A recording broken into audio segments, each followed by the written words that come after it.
আসসালামু আলাইকুম। মোস্তাফিজুর রহমান শেষ 5 ওভার দুর্দান্ত বোলিং করেছেন। দুর্দান্ত বোলিং বলতে দুর্দান্ত বোলিং করেছেন। আমার কাছে একটা বিষয় মনে হয় যে ওয়ানডে ক্রিকেটের পরিবর্তিত যে নতুন নিয়মটা হয়েছে, এই নিয়মে আগামী দিনগুলোতে মোস্তাফিজুর রহমানের মতো বোলার ওয়ানডে ক্রিকেটের একটা অপরিহার্য অংশ হয়ে যাবেন। ওয়ানডে ক্রিকেটে দাপিয়ে বোলিং করবেন। কেন আমি সেই কথাটা বলি, মোস্তাফিজ খুব আনলাকি, ওয়ানডে ক্রিকেটে তিনি এই নিয়মটা এর আগে পান নাই। নিয়মটা হচ্ছে 34 ওভারের পর থেকে, এখন যেমন দুই পাশ থেকে, মানে এখনকার আগ পর্যন্ত দুই পাশ থেকে দুইটা নতুন বল দিয়ে খেলা হতো এবং 50 ওভার পর্যন্ত দুই পাশ থেকে দুইটা বল দিয়েই খেলা হতো। সো আলটিমেটলি একটা বল সর্বোচ্চ 25 ওভার পর্যন্ত পুরনো হতে পারতো। এখন 34 ওভারের পর ফিল্ডিং সাইড যে কোনো একটা বলকে চয়েস করতে পারবে এবং সেই বলটাকে নিয়ে আলটিমেটলি তারা 50 ওভার পর্যন্ত কন্টিনিউ করতে পারবে। এই বিষয়টা মোস্তাফিজুর রহমানের মতো বোলারদের জন্য ডেডলি, মানে অপোনেন্টের জন্য ডেডলি যদি প্রতিপক্ষে মোস্তাফিজুর রহমানের মতো বোলার থাকে। কারণ বল যত পুরনো হবে মোস্তাফিজুর রহমানের কাটার তত বেশি ধরবে, গ্রিপ তিনি তত বেশি পাবেন। সো কালকের ম্যাচটাতে এটা কিন্তু একটা বড় প্রমাণের জায়গা। শেষের স্পেলটা মোস্তাফিজুর রহমান ওয়াজ ডেডলি। এটা বিকজ 34 ওভারের পর থেকে ওই পুরনো বলটাকে একটা বল দিয়েই খেলা কন্টিনিউ হয়েছে, বল পুরনো হতে পেরেছে।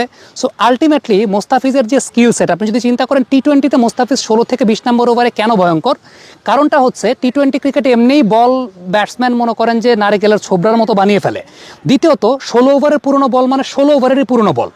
কিন্তু আপনি যদি চিন্তা করেন যে ওয়ানডে ক্রিকেটে 45 ওভারের পুরনো বল কিন্তু মানে আসলে 22 ওভারের পুরনো বল, মানে আপনি যদি ওইভাবে চিন্তা করে দেখেন। এবং ওয়ানডে ক্রিকেটে ব্যাটসম্যান খুব বেশি মারেও না, সো বল ওইরকম ওল্ডও হয় না। সো আলটিমেটলি আপনি যদি মোস্তাফিজুর রহমানের কথা চিন্তা করেন যে যখন 34 ওভারের পর থেকে একটা বল দিয়ে খেলা হচ্ছে, বলটা যখন 45-46 নম্বর ওভারে যাচ্ছে এবং আসলেই সেই বলটা যখন মোটামুটি 30 ওভারের মতো পুরনো হচ্ছে, ওই বলগুলো দিয়ে মোস্তাফিজুর রহমানের কাটার অনেক বেশি মাত্রায় ভয়ঙ্কর হতে পারে বা বল গ্রিপ করতে পারে উইকেটে অনেক বেশি মাত্রার। বিশেষ করে প্রেমাদাসার মতো উইকেট যদি হয় সেখানে তো আলটিমেটলি কোনো কথাই নেই যে মোস্তাফিজের বেস্ট প্রোডাক্টিভিটিটা আপনি সেই জায়গাটা পেতে পারেন। সো আমার ব্যক্তিগত অভিমতের জায়গা, অদূর ভবিষ্যতে মোস্তাফিজুর রহমান ওয়ানডে ফরম্যাটের একটা অপরিহার্য অংশ হতে যাচ্ছেন। তবে এখানে বেশ কিছু অ্যাডজাস্টমেন্টের জায়গা আছে যেটা বাংলাদেশকে এখন থেকে চিন্তা করতে হবে, রিভার্স করা শিখতে হবে। ওয়ালটন এসি এক্সচেঞ্জ অফারে এখন যে কোনো ব্র্যান্ডের পুরাতন এসি বদলে নতুন ওয়ালটন এসিতে উপভোগ করুন 25% ছাড়। Walton air conditioner, comfort without compromise. Tanzim Sakib বলি, তাসকিন আহমেদ বলি, এরা কেউ কিন্তু রিভার্স করাটা শিখতে পারে না, কারণ তারা যখন ক্রিকেটে এসেছে দুই পাশ থেকে দুইটা নতুন বলে খেলা হয়। আইপিএল এবার আমরা কি দেখেছি, পেস বোলাররা রিভার্স সুইং পাচ্ছেন, মিচেল স্টার্করা রিভার্স সুইং পাচ্ছেন। কারণ আইপিএলে ওই যে বলের একটা ব্যাপার ছিল যে আলটিমেটলি লালা ইউজ করা যেত, যেহেতু লালা ইউজ করা যেত সো রিভার্স সুইংটা তারা খুব ভালো মতো আদায় করতে পেরেছেন। সো আলটিমেটলি এখন যখন বল পুরনো হচ্ছে, এখানে লালার বিষয় না, বাট বল যেহেতু পুরনো হতে পারছে, যত বেশি পুরনো বল হবে রিভার্স সুইং আপনি তত প্রোডাক্টিভলি আদায় করতে পারবেন। সো আমার কাছে মনে হয় যে রিভার্স সুইংটা এখন বাংলাদেশের পেস বোলারদের শিখতে হবে। তানজিম সাকিব কালকে কয়েকটা ইয়র্কার ট্রাই করেছিলেন, সেখানে কিছু রিভার্স সুইং দেখা গেছে, যদিও it's not up to the mark, not that much prominent, but আমার কাছে মনে হয়েছে যে তার মধ্যে সেই সম্ভাবনাটা আছে। কিন্তু কোচদের এখন এই স্কিল সেটটা নিয়ে আসলে কাজ করতে হবে যে রিভার্স সুইংটা তারা কীভাবে আদায় করাবে।